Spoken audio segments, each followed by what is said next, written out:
ನಮಸ್ಕಾರ ಎಲ್ಲರಿಗೂ. ಈ ಒಂದು ವಿಡಿಯೋದಲ್ಲಿ ಪ್ರೀ ಲೈಸೆನ್ಸ್ಗೆ ಆನ್ಲೈನ್ ಮುಖಾಂತರ ಅರ್ಜಿಯನ್ನು ಸಲ್ಲಿಸೋದು ಯಾವ ರೀತಿ ಅಂತ ತಿಳಿಸ್ಕೊಡ್ತಾ ಇದ್ದೀನಿ. ಸ್ಟೆಪ್ ಬೈ ಸ್ಟೆಪ್ ಆಗಿ ನಿಮಗೆ ಅರ್ಥ ಆಗೋ ರೀತಿಯಲ್ಲಿ ನಿಮ್ಮ ಒಂದು ಮೊಬೈಲಲ್ಲೇ ಈ ಒಂದು ಅರ್ಜಿಯನ್ನು ಹಾಕೋಬೋದು. ಕಾರ್ ಲೈಸೆನ್ಸು ಮತ್ತು ಬಸ್ ಲೈಸೆನ್ಸು ಮತ್ತು ಲಾರಿ ಲೈಸೆನ್ಸನ್ನು ನೀವು ಉಚಿತವಾಗಿ ಪಡಿಬೋದು. ಅದು ಕೂಡ ನಿಮಗೆ ಟ್ರೈನಿಂಗ್ ಕೊಟ್ಟು 1 ತಿಂಗಳ ಟ್ರೈನಿಂಗ್ ಕೊಟ್ಟು ನಿಮಗೆ ಲೈಸೆನ್ಸನ್ನು ಕೊಡ್ತಾರೆ. ಆ ಒಂದು ಸ್ಕೀಮಿಗೆ ಒಂದು ಆನ್ಲೈನ್ ಮುಖಾಂತರ ಅರ್ಜಿಯನ್ನು ಸಲ್ಲಿಸೋದು ಯಾವ ರೀತಿ ಅಂತ ತಿಳಿಸ್ಕೊಡ್ತಾ ಇದ್ದೀನಿ. ವಿಡಿಯೋನ ಪೂರ್ತಿಯಾಗಿ ನೋಡಿ, ಅರ್ಥ ಆಗುತ್ತೆ ಸ್ನೇಹಿತರೆ. ಸಂಪೂರ್ಣವಾಗಿ ಉಚಿತವಾಗಿದೆ, ಯಾವುದೇ ರೀತಿ ಅಮೌಂಟ್ ಕೊಡೋಂಗಿಲ್ಲ. ಕಾರ್ ಲೈಸೆನ್ಸು ಬಸ್ ಲೈಸೆನ್ಸ್ಗೆ ಫ್ರೀಯಾಗಿ ಕಲಿಸ್ಕೊಟ್ಟು ಲೈಸೆನ್ಸನ್ನು ಕೊಡ್ತಾ ಇದ್ದಾರೆ. ಈ ಒಂದು ಫ್ರೀ ಲೈಸೆನ್ಸು ಯಾವೊಂದು ಇಲಾಖೆಯಲ್ಲಿ ಕೊಡ್ತಾ ಇದ್ದಾರಪ್ಪ ಅಂದರೆ, ಇವಾಗ ನೋಡ್ತಾ ಇದ್ದಾರಲ್ಲ, ಅಲ್ಪಸಂಖ್ಯಾತ ಇಲಾಖೆ ವತಿಯಿಂದ ಈ ಒಂದು ಚಾಲನಾ ತರಬೇತಿ ಪರವಾನಗಿ ಕೊಡುವಂಥ ಸ್ಕೀಮಿಗೆ ಅರ್ಜಿಯನ್ನು ಆಹ್ವಾನಿಸಲಾಗಿದೆ. ಇದಕ್ಕೆ ಕೇವಲ ಅಲ್ಪಸಂಖ್ಯಾತೆಯಲ್ಲಿ ಬರುವಂಥ ಜಾತಿಯ ಜನರು ಇದಕ್ಕೆ ಅರ್ಜಿಯನ್ನು ಸಲ್ಲಿಸೋಕ್ಕೆ ಎಲಿಜಿಬಲ್ ಇರ್ತಾರೆ. ಇದಕ್ಕೆ ಸಲ್ಲಿಸೋರು ಯಾರ್ಯಾರಪ್ಪ ಅಂದರೆ, ನೀವು ನೋಡ್ತಾ ಇದ್ದೀರಾ, ಮುಸ್ಲಿಂ, ಕ್ರಿಶ್ಚಿಯನ್, ಸಿಖ್, ಜೈನ, ಬೌದ್ಧ ಮತ್ತು ಪಾರ್ಸಿ ಅಭ್ಯರ್ಥಿಗಳು ಮಾತ್ರ ಇದಕ್ಕೆ ಅರ್ಜಿಯನ್ನು ಸಲ್ಲಿಸೋಕ್ಕೆ ಎಲಿಜಿಬಲ್ ಇರ್ತಾರೆ ಅಂತ ಹೇಳ್ಬೋದು. ಇಲ್ಲಿ ನೋಡ್ತಾ ಇದ್ದೀರಲ್ಲ, ಈ ಒಂದು ಸಮುದಾಯದ ನಿರುದ್ಯೋಗ ಯುವಕ ಯುವತಿಯರು ಇದಕ್ಕೆ ಅರ್ಜಿಯನ್ನು ಸಲ್ಲಿಸೋಕ್ಕೆ ಎಲಿಜಿಬಲ್ ಇರ್ತಾರೆ ಅಂತಲೇ ಹೇಳ್ಬೋದು. ಇವರಿಗೆ ಮಾತ್ರ ಸದ್ಯಕ್ಕೆ ಈ ಒಂದು ಪ್ರೀ ಡ್ರೈವಿಂಗ್ ಲೈಸೆನ್ಸ್ ಕೊಡೋಕ್ಕೆ ಅರ್ಜಿಯನ್ನು ಕಾನ್ಫರ್ಮ್ ಆಗಿದೆ.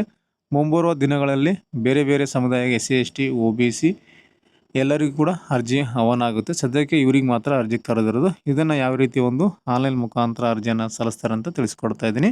ಬನ್ನಿ ವಿಡಿಯೋನ ಸ್ಟಾರ್ಟ್ ಮಾಡೋಣ.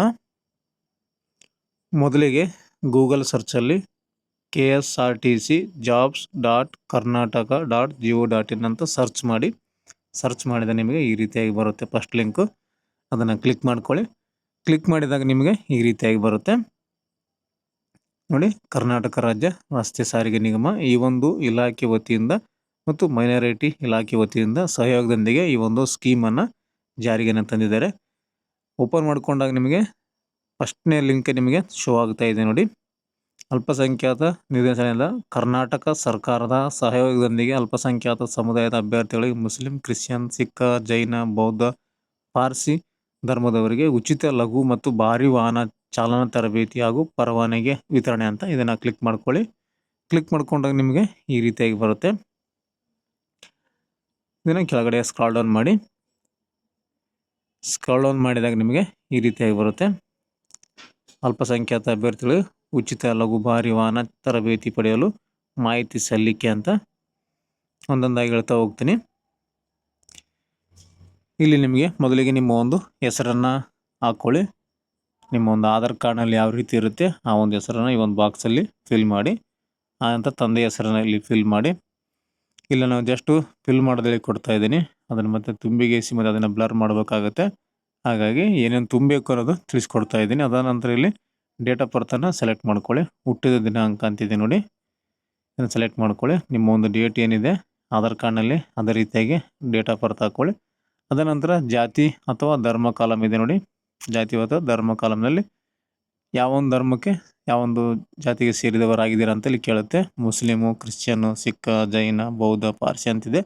ಇದರಲ್ಲಿ ನಿಮಗೆ ಯಾವುದು ಅನ್ವಯ ಆಗುತ್ತೋ, ಯಾವ ಧರ್ಮದವರು ಇದರ ನೀವು ಅದನ್ನು ನೀವು ಸೆಲೆಕ್ಟನ್ನು ಮಾಡ್ಕೋಬೇಕು. ಯಾವುದನ್ನು ಒಂದನ್ನು ಸೆಲೆಕ್ಟನ್ನು ಮಾಡ್ಕೊಳ್ಳಿ.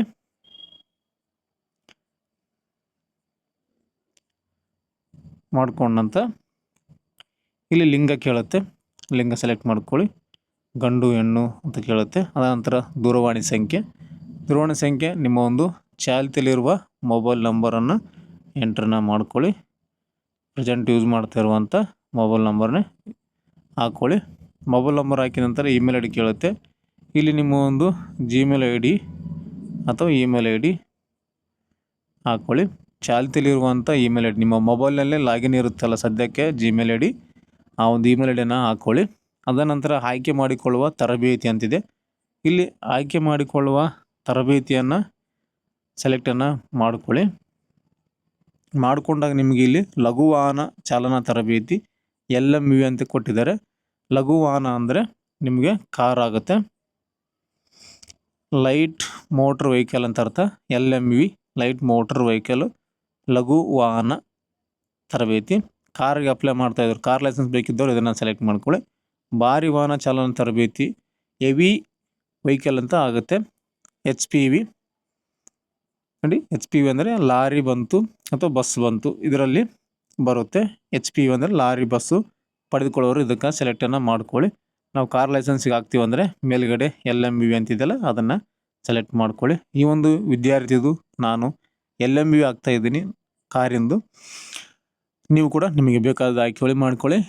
ಆಯ್ಕೆ ಮಾಡಿಕೊಳ್ಳುವ ತರಬೇತಿ ಕೇಂದ್ರ ಕೇಳ್ತದೆ. ತರಬೇತಿ ಕೇಂದ್ರ ಬಂದು ನೋಡಿ ಎಷ್ಟಿದಾವೆ ಅಂತ. ಕೇಂದ್ರೀಯ ತರಬೇತಿ ಕೇಂದ್ರ ಮಾಲೂರು ಅಂತಿದೆ. ಮೇನ್ ಬಂದು ಮಾಲೂರಲ್ಲಿದೆ. ಕೇಂದ್ರೀಯ ತರಬೇತಿ ಕೇಂದ್ರ ಮಾಲೂರಿನಲ್ಲಿ ಒಂದಿದೆ. ಪ್ರಾದೇಶಿಕ ತರಬೇತಿ ಕೇಂದ್ರ ಚಿಕ್ಕಮಗಳೂರು ಒಂದಲ್ಲಿದೆ. ಅದನಂತರ ಪ್ರಾದೇಶಿಕ ತರಬೇತಿ ಕೇಂದ್ರ ಮಳವಳ್ಳಿ ಅಂತಿದೆ. ಮಳವಳ್ಳಿ ಕೂಡ ಅಲ್ಲಿ ತರಬೇತಿ ಕೇಂದ್ರ ಇದೆ. ಪ್ರಾದೇಶಿಕ ತರಬೇತಿ ಕೇಂದ್ರ ಹಾಸನದಲ್ಲಿದೆ. ಪ್ರಾದೇಶಿಕ ತರಬೇತಿ ಕೇಂದ್ರ ಹೊಳಲ್ಕೆರೆ ಅಂತಿದೆ. ಇವಿಷ್ಟು ಸ್ಥಳಗಳಲ್ಲಿ 5 ಕಡೆ ಈ ಒಂದು ಕರ್ನಾಟಕ ರಾಜ್ಯದಲ್ಲಿ ಈ ಒಂದು ತರಬೇತಿಯನ್ನು ಕೊಡೋದಕ್ಕೆ ಸ್ಥಳವನ್ನು ಆಯ್ಕೆಯನ್ನು ಮಾಡಿಕೊಂಡಿದ್ದಾರೆ. ನಿಮ್ಮ ಊರಿಗೆ, ನಿಮ್ಮ ಒಂದು ಜಿಲ್ಲೆಗೆ ಯಾವುದು ಸಮೀಪ ಆಗುತ್ತೆ ನೋಡ್ಕೊಳ್ಳಿ. ಈ ಒಂದು ಊರುಗಳ ಹೆಸರು ಗೂಗಲ್ ಮಾಡಿ ಸರ್ಚ್ ಮಾಡ್ಕೊಳ್ಳಿ. ಮಾಲೂರು ಎಲ್ಲಿ ಬರುತ್ತೆ ಅಂತ ಗೂಗಲ್ ಸರ್ಚ್ ಮಾಡ್ಕೊಳ್ಳಿ. ನಿಮಗೆ ಗೊತ್ತಾಗುತ್ತೆ ನಿಮ್ಮ ಊರು ಎಷ್ಟು ದೂರ ಇದೆ ಅಂತ. ನಿಮ್ಮ ಊರಿಂದ ಚಿಕ್ಕಮಗಳೂರು ಎಷ್ಟು ದೂರ ಇದೆ ಅಂತ ನೋಡ್ಕೊಳ್ಳಿ. ಮಳವಳ್ಳಿ ನೋಡ್ಕೊಳ್ಳಿ, ಹಾಸನ ನೋಡ್ಕೊಳ್ಳಿ, ಹೊಳಲ್ಕೆರೆ ಅಂತಿದೆ, ಹೊಳಲ್ಕೆರೆ ನೋಡ್ಕೊಳ್ಳಿ. ಗೊತ್ತಿದ್ದವರಿಗೆ ಓಕೆ, ಈ ಒಂದು ಊರುಗಳು ಎಲ್ಲಿದ್ದಾವೆ ಅಂತ ನಿಮಗೆ ಗೊತ್ತಿದ್ದರೆ ಓಕೆ. ಗೊತ್ತಿಲ್ಲ ಅಂದರೆ ಗೂಗಲ್ ಸರ್ಚ್ ಮಾಡ್ಕೊಳ್ಳಿ. ಹೋಗಿ ನಿಮಗೆ ಗೊತ್ತಾಗುತ್ತೆ ಎಷ್ಟು ದೂರ ಇದೆ ನಿಮ್ಮ ಊರಿಗೆ ಅಂತ. ಯಾವುದು ಸಮೀಪ ಇದೆ ಅದಕ್ಕೆ ನೀವು ಆಯ್ಕೆಯನ್ನು ಮಾಡ್ಕೊಳ್ಳಿ. ನಮಗಿಲ್ಲಿ ಮಳವಳ್ಳಿ ಸಮೀಪ ಆಗುತ್ತೆ. ಹಾಗಾಗಿ ಮಳವಳ್ಳಿಯಿಂದ ತೊಗೊತದ್ದು. ಈ ಹುಡುಗಿಗೆ ಮಳವಳ್ಳಿ ಬೇಕು ಅಂತೆ, ಹಾಗಾಗಿ ಮಳವಳ್ಳಿ ಅಂತ ಆಯ್ಕೆಯನ್ನು ಮಾಡ್ಕೊತಾ ಇದ್ದೀನಿ. ಮಳವಳ್ಳಿ ಆಯ್ಕೆ ಮಾಡ್ಕೊಂಡ ನಂತರ ಇಲ್ಲಿ ವಿಳಾಸ ಕೇಳುತ್ತೆ. ನಿಮ್ಮ ಒಂದು ಆಧಾರ್ ಕಾರ್ಡ್ನಲ್ಲಿ ಸಂಪೂರ್ಣ ವಿಳಾಸ ಏನಿದೆಯಲ್ಲ ಆ ಒಂದು ವಿಳಾಸವನ್ನು ಈ ಒಂದು ಬಾಕ್ಸಲ್ಲಿ ಹಾಕ್ಕೊಳ್ಳಿ.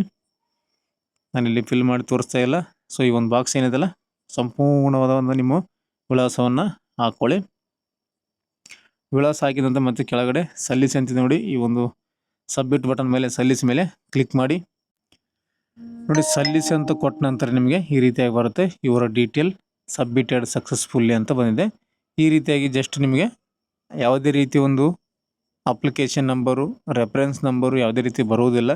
ಜಸ್ಟ್ ನಿಮಗೆ ಯುವರ್ ಡೀಟೇಲ್ ಸಬ್ಮಿಟೆಡ್ ಸಕ್ಸಸ್ಫುಲ್ಲಿ ಅಂತ ಮಾತ್ರ ಬರುತ್ತೆ. ನಿಮಗೆ ಯಾವುದೇ ರೀತಿ ಒಂದು ಅಪ್ಲಿಕೇಶನ್ ಕೂಡ ಸಿಗೋದಿಲ್ಲ, ರೆಫರೆನ್ಸ್ ನಂಬರ್ ಕೂಡ ಸಿಗೋದಿಲ್ಲ. ನಿಮಗೆ PDF ಡೌನ್ಲೋಡ್ ಮಾಡ್ಕೋಬೇಕಂದ್ರೆ ಯಾವುದೇ ರೀತಿ ನಿಮಗೆ PDF ಅಕ್ಲಾಜ್ಮೆಂಟ್ ಕೂಡ ಸಿಗೋದಿಲ್ಲ. ನೋಡಿ, ಜಸ್ಟ್ ಆವಾಗಲೇ ಏನಾದ್ರು ಫಿಲ್ ಮಾಡಿದ್ರೆ ಜಸ್ಟ್ ಅಷ್ಟೇ ಇದೆ ಅದು. ನೋಡಿ, ಇಷ್ಟೇ ಇರೋದು. ಅಲ್ಲಿ ಯಾವುದೇ ರೀತಿ ನಿಮಗೆ ಅಕ್ಲಾಜ್ಮೆಂಟು ಸಿಗೋದಿಲ್ಲ. ಜಸ್ಟ್ ಇದನ್ನು ಒಂದು ಸ್ಕ್ರೀನ್ಶಾಟ್ ತಗೊಳ್ಳೋಷ್ಟುಕೊಳ್ಳೆ ಸಬ್ಮಿಟ್ ಮಾಡಿವಿ ಅನ್ನೋಕ್ಕೆ ಒಂದು ಇದು ಪ್ರೂಫ್ ಆಗುತ್ತೆ ಅಷ್ಟೇ. ತುಂಬಾ ಸಿಂಪಲ್ ಇದೆ. ಕೇವಲ ಒಂದು 5 ನಿಮಿಷದಲ್ಲಿ ನಿಮ್ಮ ಒಂದು ಮೊಬೈಲಲ್ಲೇ ಈ ಒಂದು ಆನ್ಲೈನ್ ಅಪ್ಲಿಕೇಶನ್ ಹಾಕೋಬೋದು. ಇಲ್ಲಿ ಯಾವುದೇ ರೀತಿ ಎಜುಕೇಷನ್ ಕ್ವಾಲಿಫಿಕೇಷನ್ ಕೇಳಿಲ್ಲ, ಮತ್ತು ನಿಮ್ಮ ಒಂದು ಇನ್ನಿತರ ಹೆಚ್ಚಿನ ಮಾಹಿತಿಯನ್ನು ಕೂಡ ಏನೂ ಕೇಳಿಲ್ಲ. ಡೈರೆಕ್ಟಾಗಿ ನಿಮ್ಮೊಂದು ಹೆಸರು, ಮೊಬೈಲ್ ನಂಬರು, ನಿಮ್ಮ ಒಂದು ಜಾತಿ, ಮತ್ತು ನಿಮ್ಮೊಂದು ಅಡ್ರೆಸ್ಸು, ಮತ್ತು ನಿಮ್ಮೊಂದು ಕಾರ್ ಲೈಸೆನ್ಸ್ ಅಥವಾ ಲಾರಿ ಲೈಸೆನ್ಸ್ ಅಂತ ಕೇಳುತ್ತೆ.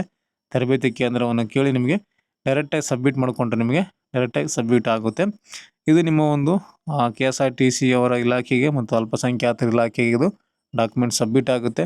ಲಾಸ್ಟ್ ಡೇಟ್ ಮುಗಿದ ನಂತರ ಎಲ್ಲ ಒಂದು ಅಪ್ಲಿಕೇಶನ್ಗಳನ್ನು ನೋಡಿಕೊಂಡು ಯಾರ್ಯಾರು ಎಲಿಜಿಬಿಲಿಟಿ ಇದೆ ನೋಡ್ತಾರೆ, ಅವರ ವಯಸ್ಸು ಅದೆಲ್ಲ ನೋಡಿಕೊಂಡು ಎಲಿಜಿಬಲ್ ಇದ್ದವರಿಗೆ ಒಂದು ಲಿಸ್ಟನ್ನು ಮಾಡ್ತಾರೆ. ಲಿಸ್ಟ್ ಮಾಡಿ ನಿಮಗೆ ಕಾಲ್ ಮಾಡ್ತಾರೆ ಅಥವಾ ಮೆಸೇಜ್ ಕೂಡ ಬರುತ್ತೆ. ನಿಮಗೆ ಯಾರ್ಯಾರು ಸೆಲೆಕ್ಟ್ ಆಗಿದ್ದೀರಾ, ಶಾರ್ಟ್ ಲಿಸ್ಟೆಡ್ ಆಗಿದ್ದೀರಾ ಅಂತ ನಿಮಗೆ ಮೆಸೇಜ್ ಬರುತ್ತೆ. ಸಂಬಂಧಪಟ್ಟ ಇಲಾಖೆಗೆ ಹೋಗಿ ನೀವು ಡಾಕ್ಯುಮೆಂಟ್ ಸಬ್ಮಿಟ್ ಮಾಡಿ ಈ ಒಂದು ತರಬೇತಿ ಕೇಂದ್ರಕ್ಕೆ ನೀವು ಜಾಯಿನ್ ಆಗಿ 1 ತಿಂಗಳ ಟ್ರೈನಿಂಗನ್ನು ಪಡ್ಕೋಬೇಕಾಗುತ್ತೆ. ಟ್ರೈನಿಂಗ್ ಪಡೆದ ನಂತರ ನಿಮಗೆ ಈ ಒಂದು ಲೈಸೆನ್ಸನ್ನು DL ನಿಮಗೆ ಕೊಡಲಾಗ್ತಾ ಇದೆ.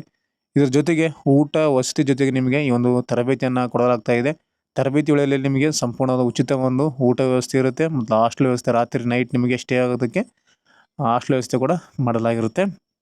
ಸ್ನೇಹಿತರೆ, ಇದಿಷ್ಟು ಈ ಒಂದು DLಗೆ ಆನ್ಲೈನ್ ಅಪ್ಲಿಕೇಶನ್ ಹಾಕುವ ವಿಧಾನವನ್ನು ತಿಳಿಸ್ಕೊಟ್ಟಿದ್ದೀನಿ. ಈ ಒಂದು ಮಾಹಿತಿ ನಿಮಗೆ ಉಪಯುಕ್ತ ಆಗಿದೆ ಅಂತ ಅನ್ಕೊತೀನಿ.